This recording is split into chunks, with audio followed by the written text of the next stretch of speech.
بسم الله الرحمن الرحيم.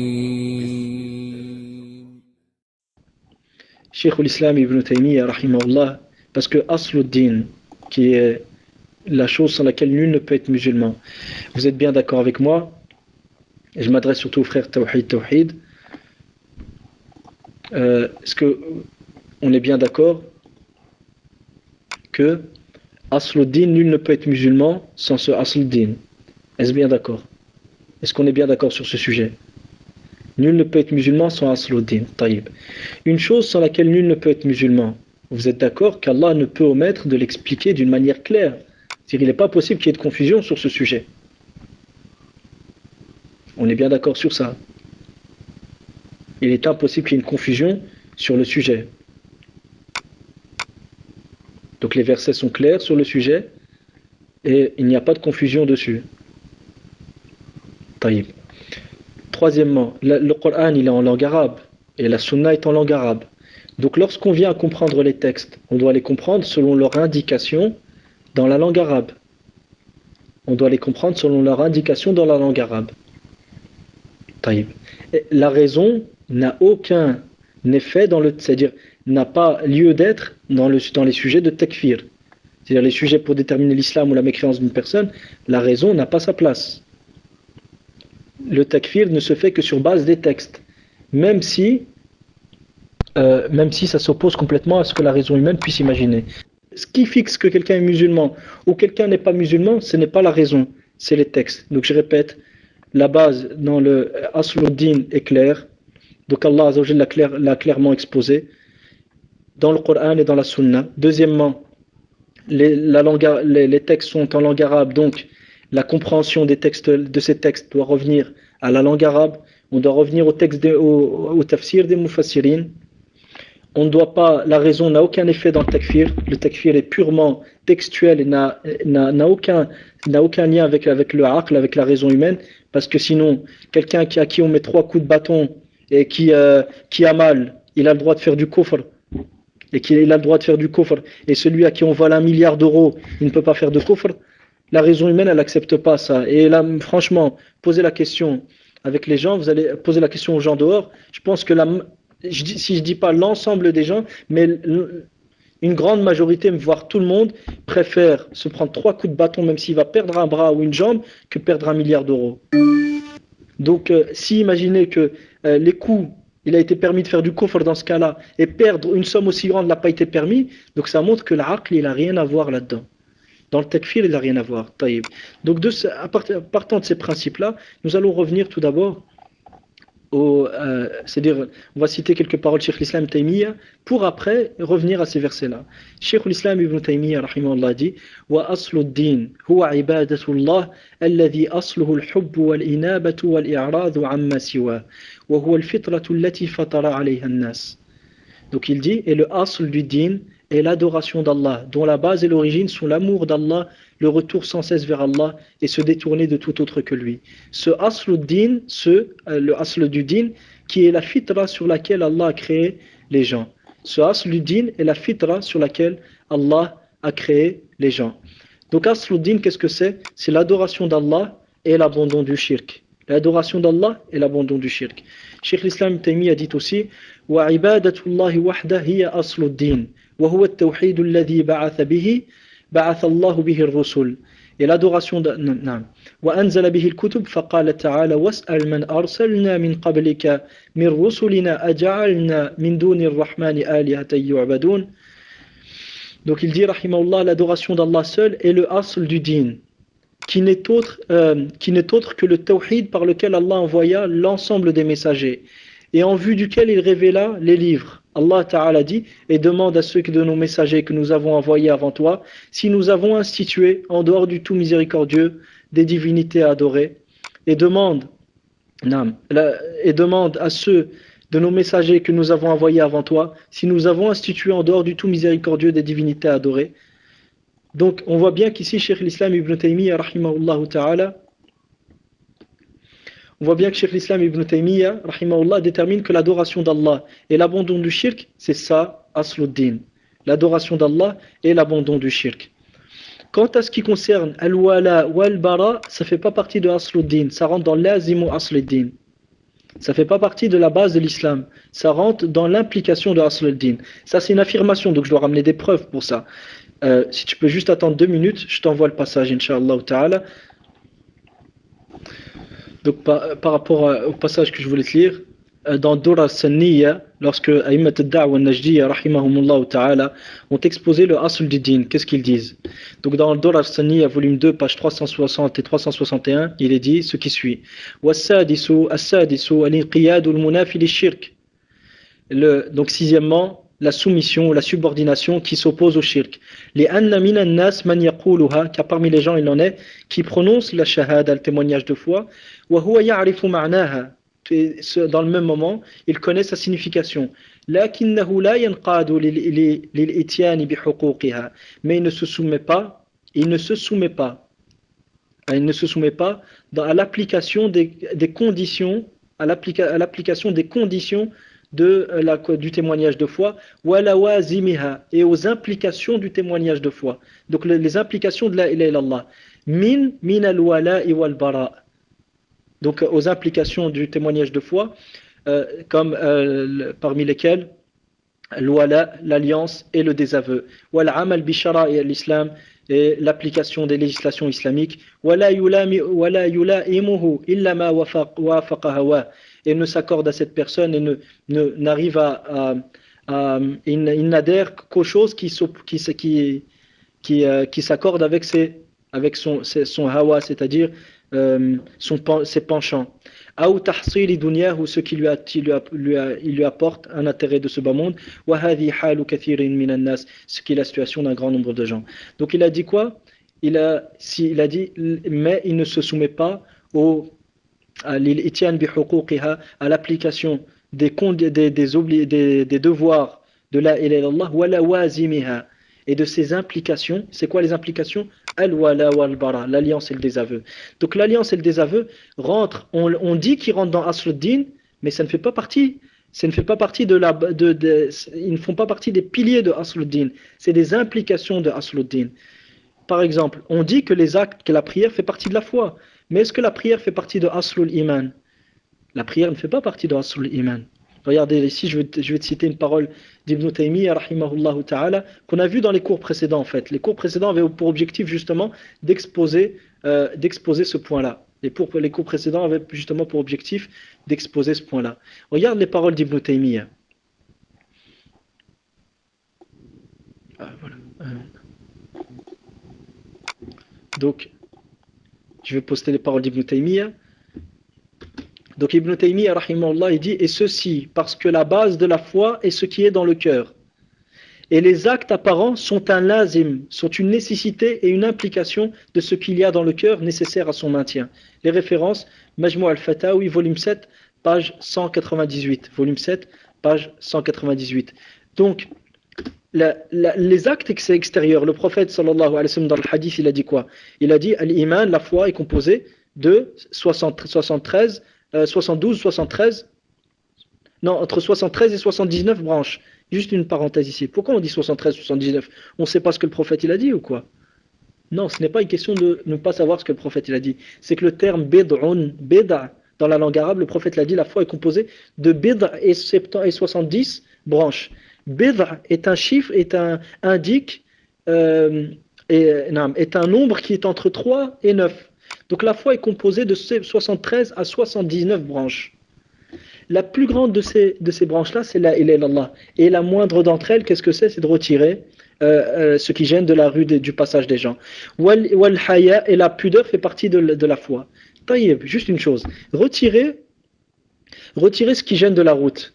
Ça a été qualifié de foi. On dit que retirer une chose qui gêne de la route, on appelle ça du iman. Donc ça fait partie de l'iman. Mais est-ce que ça fait partie de aslul iman ou de l'implication de la foi? Ça fait partie de quoi? Ça fait partie de... Est-ce que ça fait partie de la base de la foi ou de l'implication de la foi? L'implication de la foi. Parce que la base de la foi, c'est ce qu'il y a dans le cœur. Et l'implication de la foi, c'est les actes en apparence. Lorsque tous les actes disparaissent, la foi disparaît à son tour. Mais lorsqu'un acte disparaît, Ça ne veut pas dire que la foi elle disparaît à son tour, sauf si on n'a pas une preuve et un dalil pour dire que cet acte-là, l'abandon de cet acte est du kufr, comme pour la salat.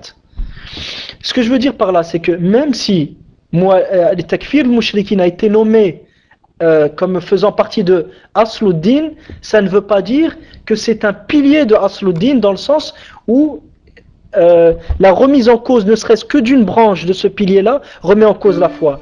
Non, c'est une implication à Asluddin. Et j'ai cité la preuve, j'ai cité la parole de Ahad A'immat ad-Da'wa an-Najdiyya. Le but, Inch'Allah, pour bien comprendre ce sujet, il faut revenir au verset et aux hadiths qui ont parlé justement de Asl ad-Din. Avant de voir les paroles des savants qui sont Cheikh Mohammed, rahimahullah, Cheikh Islam Taymiyyah ou d'autres, regardons ce qu'Allah Azzawajal nous a dit et ce que son prophète sallallahu alayhi wa sallam nous a dit.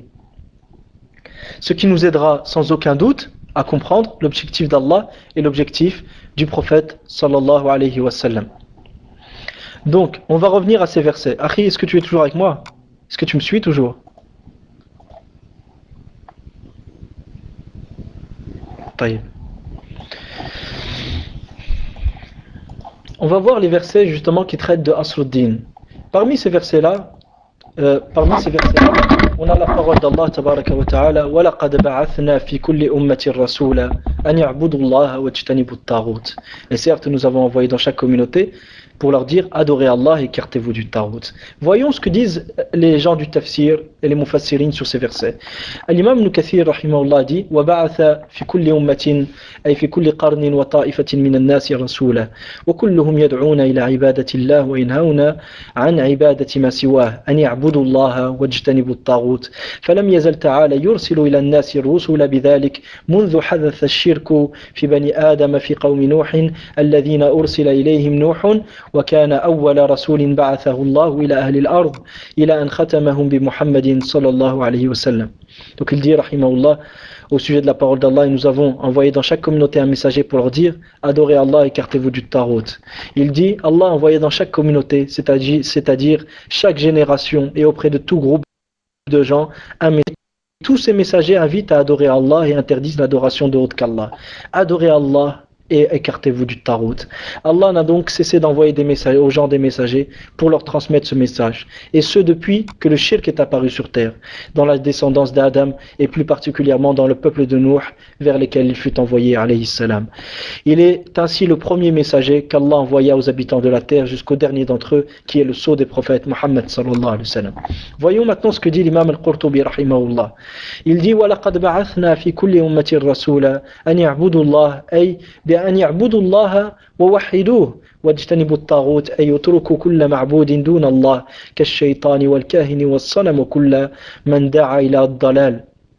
Donc l'imam al-Qurtubi rahimahullah dit et nous avons envoyé dans chaque communauté un messager pour leur dire adorez Allah, c'est-à-dire adorez Allah et unifiez-le dans cette adoration et écartez-vous du Tarout, c'est-à-dire abandonnez tout ce qui est adoré en dehors d'Allah tel que le shaitan, les voyants, les statues et les statues et quiconque appelle les gens à l'égarement. Et bien sûr, ce qui veut dire par appelle les gens à l'égarement, celui qui embellit le kufr, pas tout égarement, celui qui appelle à une bid'a par exemple, qui n'est pas du kufr en soi, ou qui ne s'oppose pas à Asluddin, cette personne n'est pas un tarout,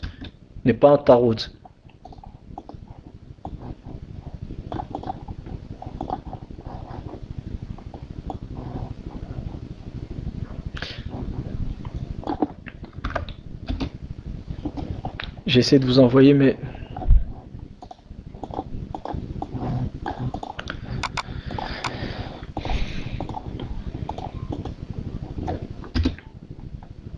donc voilà, c'est-à-dire abandonner tout ce qui est adoré en dehors d'Allah. On va continuer. Donc ça c'est le premier verset, qui est le verset وَلَقَدْ بَعَثْنَا فِي كُلِّ أُمَّةٍ. Donc nous avons envoyé dans chaque communauté un messager pour leur dire adorez Allah, écartez-vous du Tarout. Parmi les versets aussi qui exposent Asl ad-Din, la base de l'islam, nous avons la parole d'Allah Ta'ala وَالَّذِينَ اجْتَنَبُوا الطَّاغُوتَ أَن يَعْبُدُوهَا وَأَنَابُوا إِلَى اللَّهِ لَهُمُ الْبُشْرَى. Et ceux qui furent l'adoration du Tarout et revinrent vers l'adoration d'Allah, ceux-là auront la bonne nouvelle, annonce donc la bonne nouvelle à mes serviteurs. L'imam Ibn Kathir rahimahullah sur ce verset dit والذين اجتنبوا الطاغوت أي اجتنبوا عبادة كل من عبد من دون الله من شيء.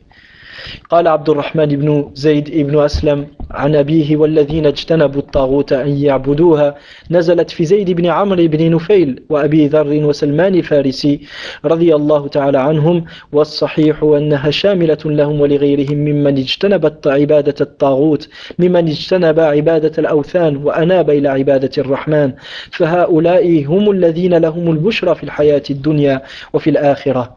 Donc l'imam Ibn Kathir rahimahullah dit et ceux qui fuirent l'adoration du Tarout, c'est-à-dire ceux qui ont évité l'adoration de tout ce qui est adoré en dehors d'Allah. Je répète, et ceux qui fuirent l'adoration du Tarout, c'est-à-dire ceux qui ont évité l'adoration de tout ce qui est adoré en dehors d'Allah. Donc on voit que le kufr bit Tarout, c'est quoi? C'est d'éviter d'adorer autre qu'Allah. C'est ça le kufr bit Tarout. La base du kufr bit Tarout, c'est d'éviter l'adoration de tout ce qui est adoré en dehors d'Allah. Puis il dit, rahimahullah, Abu Abdurrahman ibn Zayd ibn Aslam rapporte selon son père que le sens de la parole d'Allah et ceux qui fuirent l'adoration du Tarout fut révélé au sujet de Amr ibn Nufayl, Abu Dhar et Salman Farisi radiyallahu anhum. Le plus juste est de dire que ce verset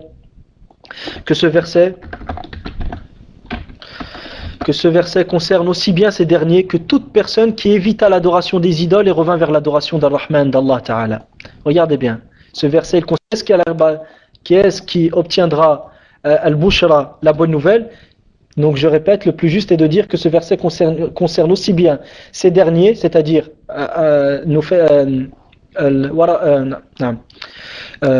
Amr ibn Nufayl, que Salman al-Farisi, que Abu Dhar, et il concerne aussi toute personne qui a évité l'adoration des idoles et revint vers l'adoration d'Ar-Rahman. Donc Asluddin, qu'est-ce que c'est? C'est d'abandonner l'adoration d'autre qu'Allah et de revenir vers l'adoration d'Allah. Parce que Allah Azzawajal a dit quoi?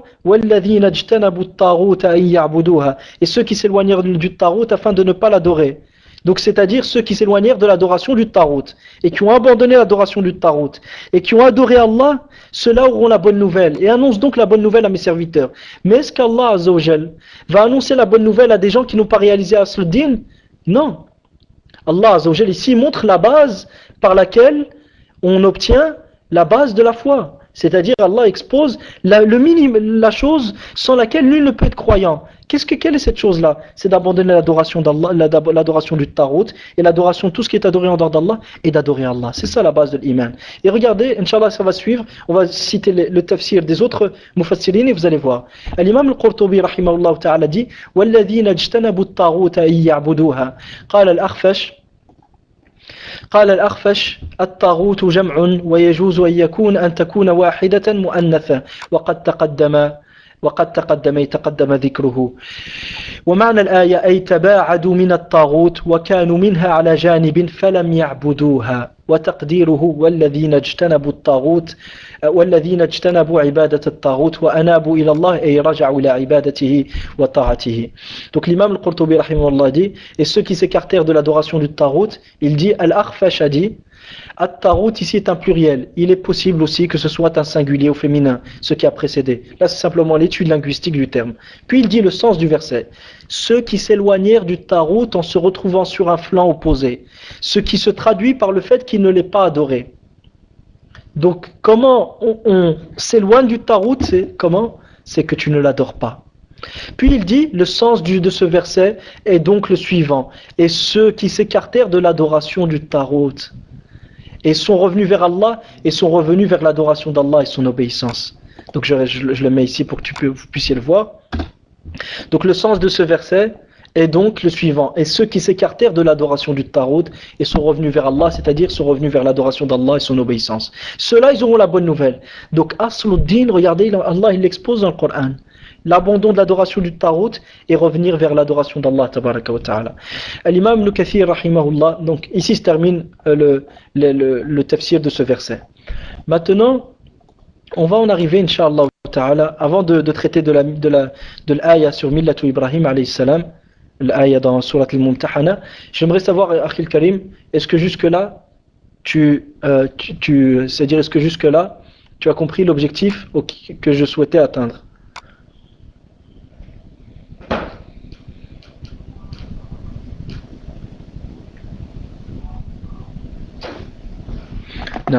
Allah a dit aussi dans le Coran, et ceux qui s'allient avec eux, il est comme eux. Ce verset aussi, on va le prendre, Inch'Allah. On va le prendre et tu vas voir le sens et ceux qui s'allient avec eux, c'est ceux qui s'allient à eux, signifie l'alliance.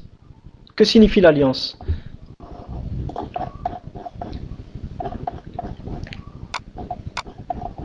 Si tu permets, Inch'Allah, juste 2 minutes, on va prendre le verset.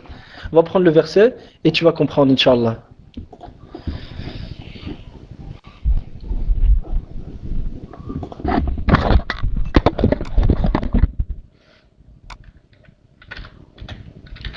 Si tu veux prendre le micro, tu peux, Akhi Karim. Il n'y a pas de problème, Inch'Allah.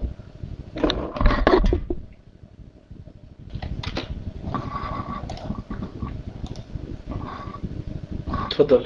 Je te laisse le micro, Inch'Allah.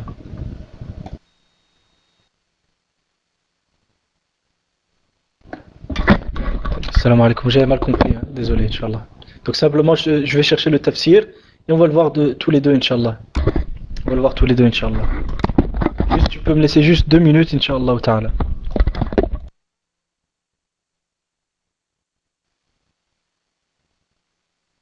Salam alaikum wa rahmatullah. Simplement, je suis en train de chercher le tafsir du verset. Et après quoi, Inch'Allah, on continue. En fait, je cherche le tafsir du verset pour citer les termes exacts, c'est-à-dire les termes exactement qui ont été utilisés pour que, sans le citer c'est-à-dire selon une mémorisation, selon ce que j'ai retenu des versets. Comme ça, le frère il verra de lui-même, Inch'Allah ta'ala. Mais désolé, j'ai une collection, elle est très très lente.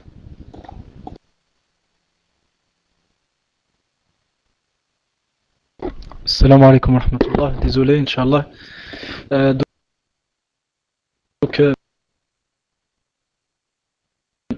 voici les paroles de Al-Mufassirin sur le sujet. Premièrement, sur l'ayah وَمَنْ يَتَوَلَّهُ مِنْكُمْ فَإِنَّهُ مِنْهُمْ. L'imam Ibn Kathir رحمه الله dit وحدثنا أبو سعيد الأشاج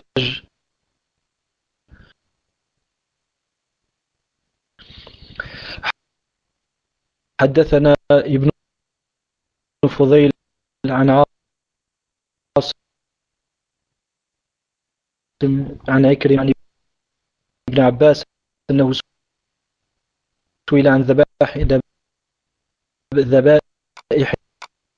النصارى العرب فقال كل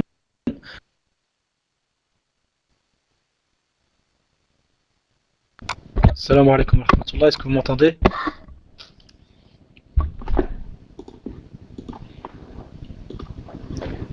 Est-ce que vous m'entendez?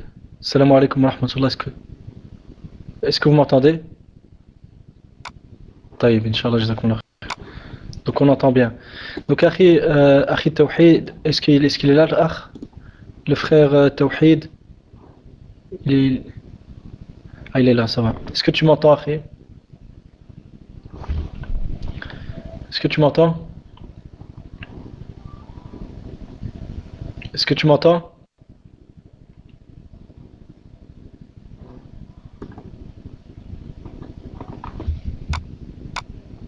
Je sais pas si le frère il est encore. Taïb. Ah non, je voyais pas les gars, je voyais pas ce qui est écrit, désolé. Taïb. Donc pour la parole d'Allah Ta'ala, premièrement, ça c'est ce que j'ai pu trouver de concret dans le sujet dans le tafsir d'Ibn Kathir. Il dit donc Ibn Abbas radiyallahu anhu a appliqué le verset sur les chrétiens, c'est-à-dire est-ce que les sacrifices des chrétiens parmi les arabes nous sont halal? Il a dit naam, ils sont halal, mange, car Allah azza wa jalla dit wa may yatawallahu minkum fa innahu minhum. Quiconque d'entre vous parmi eux s'y allie fait certes partie d'eux. Mais ici il parle de qui? Il parle de chrétiens, de gens qui adhèrent à la même conviction que les autres chrétiens. Donc, ça c'est une première des choses. Deuxième, de toute façon, plus on va aller, plus ça va être clair. L'imam Tabari, rahimahullah, qala faqala ba'dhuhum ana bidhalik. Donc, Allah Azza wa Jalla a voulu aviser par ce verset Ubadat ibn Samit wa Abdallah وعبد الله بن أبي بن سلول في براءة عبادة من حلف اليهود وفي تمسك عبد الله بن أبي بن سلول بحلف اليهود بعدما ظهر عداوتهم لله ولرسوله صلى الله عليه وسلم وأخبره الله أنه إذا تولاهم وتمسك بحلفهم أنه منهم في براءته من الله ورسوله كبراءتهم منهما. Donc il dit, certains ont dit que ce verset fut révélé au sujet de Ubadat ibn Samit et Abdullah ibn Ubay ibn Saloul. Lorsque Ubadat ibn Samit s'est désavoué du pacte qu'il avait avec les Juifs. Et lorsque, au contraire, Abdullah ibn Ubay ibn Saloul s'est attaché et resté fidèle à ce pacte. Après que l'hostilité des Juifs, après que l'hostilité des Juifs est apparue vis-à-vis d'Allah et de son messager sallallahu alayhi wa sallam. Et Allah informa annahu idha tawallahum, que si jamais il s'y allie et s'attache et s'attache et reste fidèle au pacte qu'il avait avec eux. Et ici le wa et le et ici en français a pour objectif d'exposer que veut dire at-tawalli, l'alliance. Donc c'est-à-dire que si jamais il s'y allie, comment? En restant fidèle au pacte qu'il avait avec les Juifs, alors que leur hostilité est apparue vis-à-vis d'Allah et son prophète sallallahu alayhi wa sallam, annahu minhum, qu'il est comme eux, que Abdullah ibn Ubay ibn Saloul il est comme eux, fi bara'atihi min Allah wa rasulihi, dans son désaveu d'Allah et son dans son innocence, c'est-à-dire Allah et son messager sont innocents de lui. Ka bara'atihim minhuma, aussi bien que comme les Juifs se sont désavoués d'Allah et de son messager. Donc Abdullah ibn Ubay ibn Saloul, s'il reste fidèle à ce pacte qu'il avait avec les Juifs, de les soutenir, il est comme eux. Donc on voit que le verset concerne le fait de soutenir des gens, de soutenir les mécréants contre les musulmans, et soutenir Ahl al-Kufr dans leur kufr. الإمام القرطبي رحمه الله dit والمعنى يا أيها الذين آمنوا بظاهرهم وكانوا يوالون المشركين ويخبرونهم بأسرار المسلمين. Il dit, le sens du verset c'est ô vous qui avez cru en apparence et qui vous alliez aux mushrikin et les informez des secrets des musulmans. Donc ici le waouh elle a encore la même fonction que ce qu'on a vu auparavant. Ô vous qui avez cru en apparence mais qui vous alliez aux mushrikin en leur dévoilant le secret des musulmans. Donc ici, l'alliance, c'est quoi? C'est de soutenir les mécréants contre les musulmans. Puis il dit وَمَن يَتَوَلَّهُمْ أَيْ يُعَضِّدُهُمْ عَلَى الْمُسْلِمِينَ. Et la parole d'Allah, quiconque d'entre vous s'y allie, c'est-à-dire il les soutient contre les musulmans. Quiconque d'entre vous les soutient contre les musulmans, فَإِنَّهُ مِنْهُمْ, il fait certes partie d'eux. Donc on voit que ce verset, Akhil Karim, n'a pas de rapport direct avec le sujet. Quand est-ce qu'une personne est considérée comme s'étant alliée aux mécréants? C'est quand il les soutient contre les musulmans, quand il les aime pour leur kufr, quand il les approuve dans leur kufr, et quand il les aide, quand il les approuve dans leur kufr, ou il les suit dans leur kufr. Et les gouverneurs tawarite, ils ne sont pas musulmans. Non, ces gens-là ne sont pas des musulmans. On est innocent d'eux, comme Ibrahim alayhi salam s'est innocenté des mushrikin. On est innocent des tawarit et de ceux qui les soutiennent, que ce soit des mashaykh ou je ne sais qui soutiennent les tawarit aujourd'hui et les kuffars contre les muwahhidin, on est innocent d'eux de même. C'est la même chose, akhi. On ne fait pas de différence entre personnellement, je te parle en mon nom. Je ne fais pas de différence entre un cheikh et entre le commun des gens, à partir du moment où il est rentré dans l'alliance des mécréants et ça a soutenu les mécréants contre les musulmans. Je ne parle pas de ce cas-là. Mais le cas dont on parle, Akhil Fadil, c'est celui qui a une shubha et que certaines personnes qui ont fait du shirk, ils les nomment tout de même musulmans, tout en étant convaincus qu'ils sont dans un égarement, qu'ils se sont opposés à la religion du prophète sallallahu alayhi wa sallam et de tous les prophètes, et qu'ils ne sont pas guidés dans leur égarement. Et il est convaincu qu'ils sont sur une rive et lui de l'autre, donc la adawa, dans le shirk qu'ils ont fait, qu'ils ne sont pas sur la même rive que lui, et ils ne sont pas dans le même flanc que lui dans leur shirk.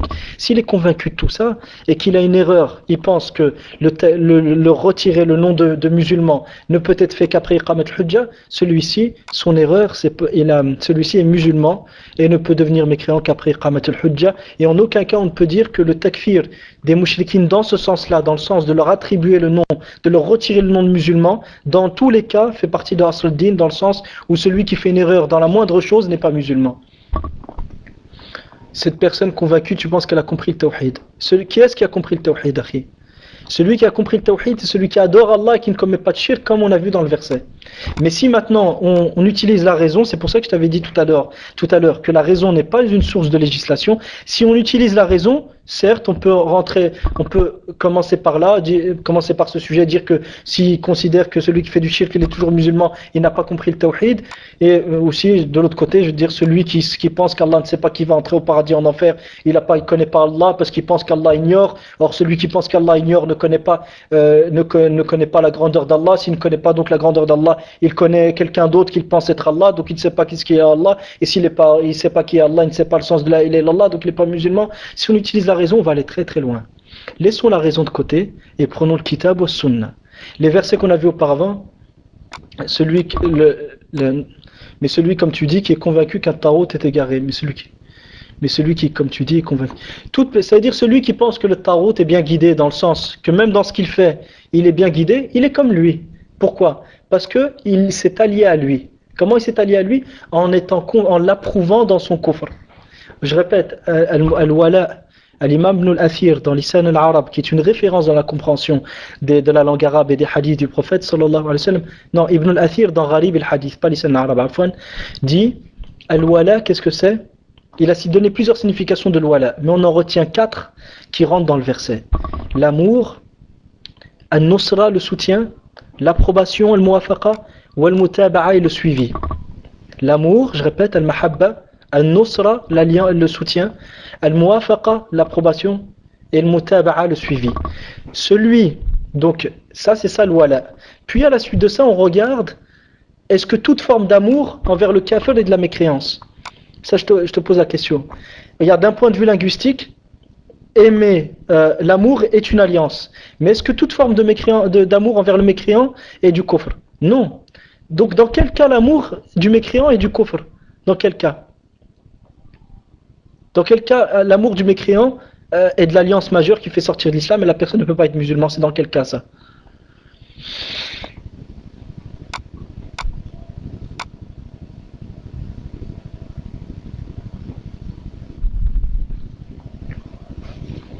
Le cas, soit si tu vas répondre, je vais te laisser, Inch'Allah. Quand il l'aime pour sa mécréance, barakallahu fik. Donc, on voit quand même que bien que le terme alliance a pour signification l'amour, on n'a pas dit que tout amour était du kufr. On a dit l'amour qui est du kufr, c'est l'aimer pour sa mécréance. D'accord. Celui qui aime une personne, imagine-toi que tu as quelqu'un, il fait du shirk. D'accord. Et celui qui fait du shirk, il s'appelle Zayd. Tu as quelqu'un d'autre, il s'appelle Amr, par exemple, ou Ahmed. Il aime Zayd, pas parce que Zayd il a fait du shirk. Il n'aime pas Zayd pour son shirk, mais il aime Zayd parce qu'il prie. Mais il l'aime pas pour son shirk, il l'aime parce qu'il prie. Ou il l'aime parce qu'il prononce la shahada. Est-ce qu'on peut dire qu'il s'est allié à lui?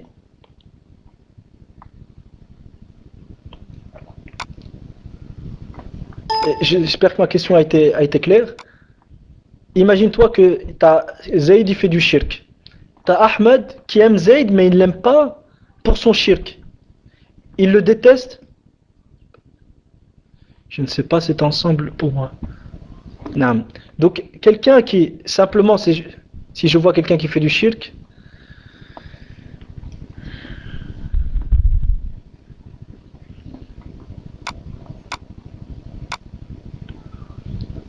non, ça c'est pour toi. J'ai pas dit le contraire. Même pour moi, quelqu'un qui fait du shirk, c'est pas mon frère, c'est pas un musulman. Et je l'aime pas même s'il prie. Mais je veux dire par là, celui qui l'aime pour sa salat ou pour sa shahada. Mais ça veut dire il l'aime parce qu'il a fait la salat, parce qu'il a fait la zakat, parce qu'il s'affilie à l'islam. Mais il sait très bien qu'il a fait du shirk. Est-ce qu'on peut dire qu'il s'est allié à lui parce qu'il l'a aimé, parce qu'il a aimé le mécréant? Est-ce qu'on peut dire ça? Alors que juste avant, toi-même tu as dit que quand est-ce que l'amour est du kufr, c'est quand tu aimes le mécréant pour sa mécréance. Mais si tu ne l'aimes pas pour sa mécréance et que tu l'aimes pour autre chose, tu n'as pas fait de kufr et tu t'es pas allié à lui. Tu t'es pas allié à lui. C'est-à-dire c'est pas ça l'alliance majeure qui fait sortir de l'islam. C'est la même chose pour le soutien. Si tu soutiens le mécréant parce que tu travailles pour lui, est-ce que le fait de le soutenir dans une entreprise une entreprise d'électricité ou d'autre, est-ce que dans ce cas-là tu t'es allié à lui? Non, c'est dans quel cas que le soutien est du kufr? C'est quand tu le soutiens dans le kufr. ou quand tu le soutiens contre les musulmans. Là, ces deux cas-là, ça fait sortir de l'islam.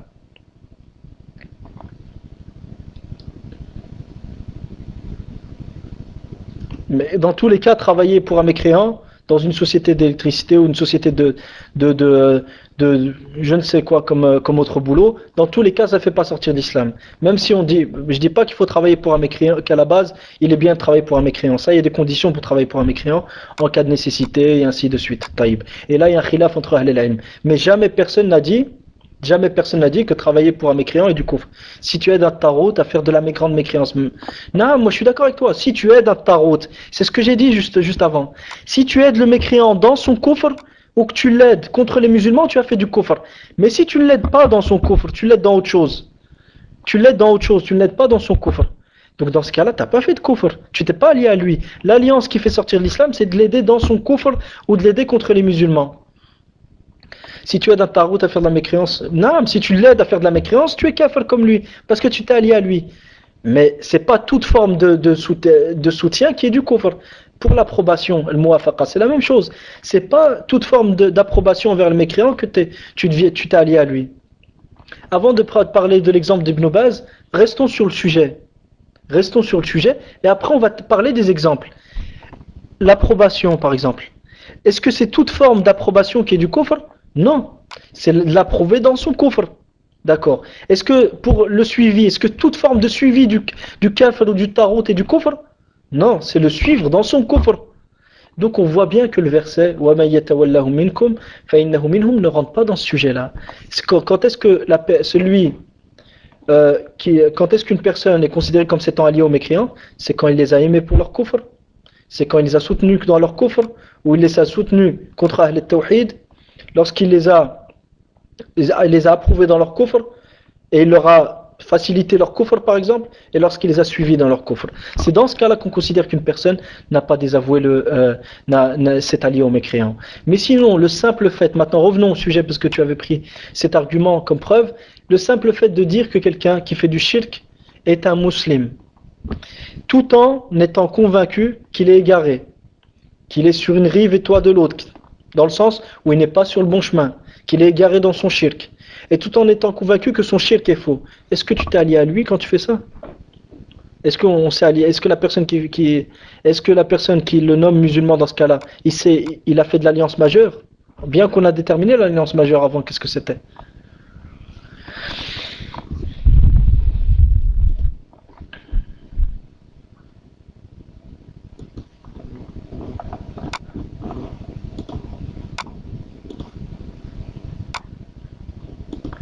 Mais juste, non. Réponds d'abord à ma question. S'il ne s'est pas désavoué de lui, tu sais, le désaveu, c'est le contraire de l'alliance, d'accord? Quand est-ce que quelqu'un, on sait qu'il ne s'est pas désavoué d'une autre personne? C'est quand il s'est allié à elle. Est-ce que tu es d'accord avec moi?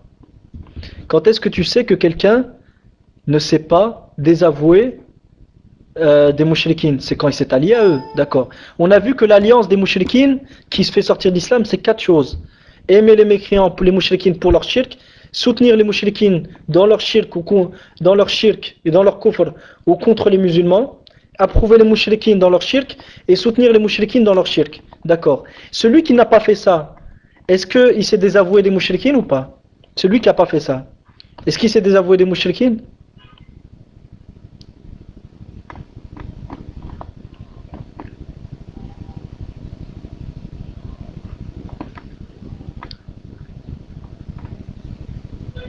Celui qui a fait ça, non, attends.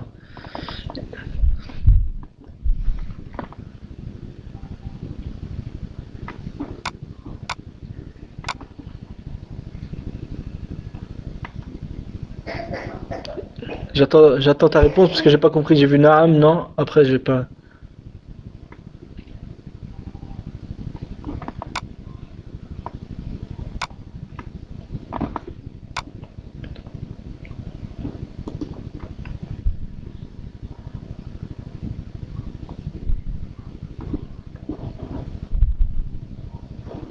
Tu te désavoues de la personne lorsque tu es convaincu que ce qu'il fait est faux. Lorsque tu le détestes, tu détestes ce qu'il fait, tu le détestes pour ce qu'il fait et tu ne fais pas ce qu'il fait. C'est comme ça que tu te désavoues de lui. C'est ça la base du désaveu. C'est ça la base du désaveu. Après le reste, c'est des implications, et je t'ai cité ça tout à l'heure, que le takfir, par exemple, entre autres, ça rentre dans l'implication de ça. Ça rentre dans l'implication. Et c'est pour ça qu'on voulait citer après le verset de Millat Ibrahim alayhi salam. Mais réponds juste à la question juste avant, on a vu que l'alliance, c'est d'aimer les mécréants pour leur coffre, de les soutenir dans leur coffre contre les musulmans, de les approuver dans leur coffre et de les suivre dans leur coffre. Celui qui n'a pas fait ça, est-ce qu'il s'est allié à eux? Parce que tu as appliqué le verset sur lui. Khair, Inch'Allah, barakallahu fik, juste une chose, afin que je te fasse pas perdre ton temps en premier lieu, sois précis dans les réponses. Ça ne sert à rien qu'on s'étale sur des choses que j'ai déjà dit. Il ne sait pas désavouer, il ne sait pas désavouer. Donc pourquoi il ne s'est pas désavoué d'eux alors qu'on a vu? Non, je ne parle pas de désavouer ici. Je parle de s'allier. Parce que toi, tu avais utilisé le verset pour dire qu'il s'est allié à eux. Maintenant, est-ce que l'utilisation de ce verset, est-ce qu'elle était valide ou pas? Parce que tu as utilisé le verset pour dire que celui qui nomme quelqu'un qui fait du shirk musulman, il s'est allié à lui. On a vu le tafsir. On a vu le sens linguistique du terme. Ni le tafsir, ni le sens linguistique, ni les kalam mufassirin ne prouvent que celui qui se trompe dans la nomination de quelqu'un qui fait du shirk et qui s'affilie à l'islam, qui le nomme musulman, c'est allié à lui. Personne n'a dit ça.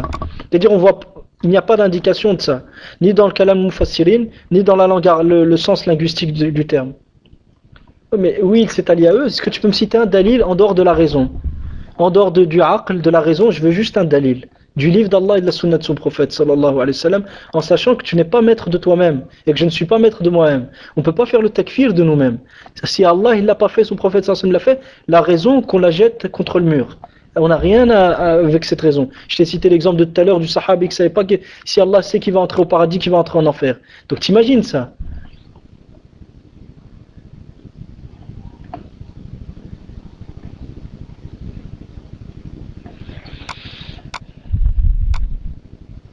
Celui qui approuve ce qu'il fait. Taïb, mais, Allah ibrak fik. D'accord. Celui qui approuve quoi? Celui qui approuve son shirk. Mais d'accord, mais celui qui te dit son shirk c'est un égarement et son shirk est faux, quand il l'a approuvé? Celui qui approuve le shirk, celui qui approuve, qui approuve les mouchriquines dans leur shirk, il est mouchrik. Mais celui qui te dit son shirk il est faux et son shirk il est batil, il est invalide. C'est-à-dire comment il a approuvé ce qu'il veut, comment il a approuvé son shirk alors qu'il te dit que le shirk est faux et le shirk est invalide. Le shirk est batil et c'est un mensonge. Ben justement, akhi, en fait, ce n'est pas. Si tu dis je ne sais pas, barakallahu fik, zadakallahu ilman, qu'Allah te rajoute de la science utile, wa zadanillahu wa iyyaka, yani ilman nafi'an, qu'Allah me rajoute aussi bien qu'à toi de la science utile. Dans ce cas-là, akhi, sache une chose, c'est que celui qui ne les approuve pas dans leur shirk, il ne s'est pas lié à eux. Justement, cette personne, il te dit, ils sont dans un égarement. Ils ont pas, ce qu'ils font est faux. Et je ne ferai jamais ça. Et je déteste ce qu'ils font. Et je les déteste pour ce qu'ils font. Donc cette personne-là, en quoi il s'est allié à eux? Ce que je veux dire par là, c'est que le verset ne peut pas être utilisé dans ce contexte-là. La raison humaine, il faut la laisser de côté, la raison humaine. La raison humaine, l'aql, ça a mené beaucoup de gens à l'égarement lorsqu'ils l'ont fait passer devant les textes. Ces sujets-là qui sont l'iman ou le kufr, ils n'ont rien à voir avec le côté rationnel des choses. C'est surtout les textes. Et c'est pas que, surtout, c'est les textes et seulement les textes. Les textes et seulement les textes. Donc ce que je veux dire, Akhil Karim, barakallahu fik wa zadakallahu hirsan, c'est que celui qui est convaincu que ce que font les mouchriquines, que ceux qui font du shirk, que celui qui est convaincu que ce que font ceux qui font du shirk est faux, qu'il déteste cette chose-là, qu'il abandonne cette chose-là et les déteste pour cette chose-là, et les répugne pour cette chose-là, cette personne-là, il s'est désavoué des mouchriquines. Faire le takfir des mouchriquines, c'est une implication. Donc dans ce cas-là, il peut y avoir la mauvaise compréhension et l'erreur par la mauvaise compréhension est prise en compte. Celui qui les aide, akhi, celui qui les aide dans leur kufr et dans leur shirk, c'est un mouchrik. Celui qui fait des fatawi directs pour soutenir les mouchriquines, les kuffars contre les musulmans, celui-ci il a le même hukm qu'eux. Et celui qui leur facilite leur shirk. Maintenant, restons sur le sujet principal. Je sais vers quoi tu veux aller. Ça, on va en traiter une autre fois, Inch'Allah. Non pas que je veux pas en parler, c'est pas ça le but. C'est que pour ne pas faire entrer plusieurs sujets dans dans le cadre d'une même discussion. Pour quelle raison? Parce qu'on va pas arriver. Parce que, mais il est déjà, si tu comprends bien, Akhi, on a commencé le cours à 22h, à 21h40.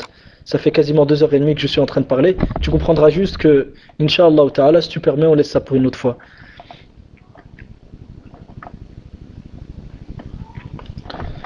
Ce que je veux dire par là, c'est que ces sujets-là, on a traité. Maintenant, avant de clore, je voudrais savoir quels sont tes arguments, en dehors de ce sujet-là, quels sont tes arguments maintenant pour dire que celui qui ne nomme pas celui qui fait du shirk et qui s'affilie à l'islam, mouchrik, et qui lui retire pas le nom de musulman, c'est allié à eux et qu'il est mécréant et qui ne sait pas qu'est-ce que le tawhid. Est-ce que tu as bien compris que ce que tu as avancé n'était pas juste, et on a vu les versets qui parlent de Asluddin, ça n'a pas été mentionné. Donc si ça n'a pas été mentionné, ça veut dire que l'excuse par l'ignorance et la mauvaise compréhension sont acceptées. Parce que Asluddin, Allah, le prophète l'enseigne à tout le monde. L'enseigne à tout le monde. Donc dès que la personne entre dans l'islam, elle le sait directement. Et il faut des preuves claires. Qu'est-ce qui n'était pas juste? J'avais dit tout à l'heure, j'avais répondu à une question et c'est ce qui nous a mené à ce sujet-là. Je reprends ce que tu m'avais dit.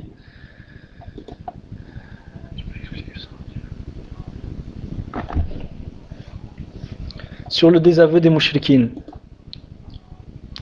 Je veux juste savoir, je ne sais pas maintenant quelle est ta position exacte, je ne veux pas te faire dire ce que tu n'as pas dit. Est-ce que pour toi, celui qui nomme quelqu'un qui fait du shirk et qui s'affilie à l'islam comme un soufi, par exemple, qui fait du shirk, celui qui dit que c'est un musulman, est-ce que celui qui fait ça, il a contredit la base de l'islam sur laquelle nul ne peut être musulman et que c'est un mouchrik, un mécréant et qu'il n'a aucune excuse? Ah bah, alhamdoulilah, en fait, je voulais juste savoir, parce que en fait, tu dialoguais, je pensais que tu avais déjà une position. Il se peut que tu aies déjà une position, il se peut que tu n'en aies pas. Allahu a'lam, je ne sais pas te dire. Oui, s'il y a eu la preuve. Mais si tu dis que s'il a eu la preuve, donc à ce moment-là, c'est un autre sujet parce que tu ne le mets pas dans Asluddin. Parce qu'à partir du moment où tu mets Iqamat al-Hujja comme condition avant de faire sortir quelqu'un d'islam, c'est que tu dis que le sujet en question ne fait pas partie de la base de l'islam. À partir du moment où tu mets Iqamat al-Hujja comme condition avant de faire sortir quelqu'un de l'islam, c'est que le sujet dont tu parles, tu ne le mets pas dans Asluddin, dans la base de l'islam sur laquelle nul ne peut être musulman. Moi, je suis en train de discuter simplement sur ça. Le takfir des mouchriquines ne fait pas partie de la base de l'islam, de Aslu de l'islam. Ça fait partie de l'implication.